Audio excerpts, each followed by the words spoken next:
chabvanuka manje panguva ine kwanzi the ruling party ZANU-PF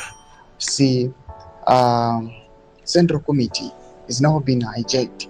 Panguva inotina kuti a female war veteran ane achiexposa zvese anyatsoona kuti she is observing, and panguva ino she is not happy, haasi kufara nenhau iri kuitika the Central Committee. Nzanapinda mashoko anomudanyirwa panguva ino iri subscribe or like on the bell icon.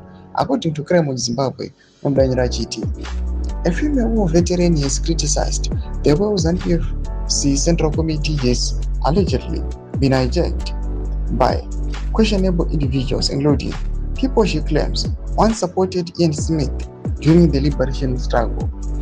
She also questioned why Vice President Chiwenga is allegedly being persecuted despite his role in the country's liberation and leadership.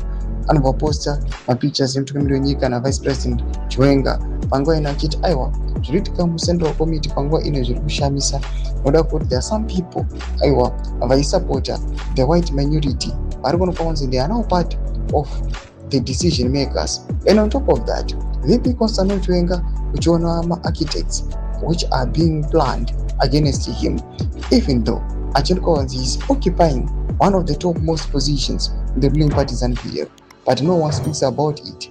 They ignore it. Achiti aiwa VP Constantine Chiwenga atimbatsiri kana kuti atinei naye. Pina comment section medu zvafungira enyu muri kudiwa pamusoro pe these developments. Don't subscribe or like, want to note on the bell icon.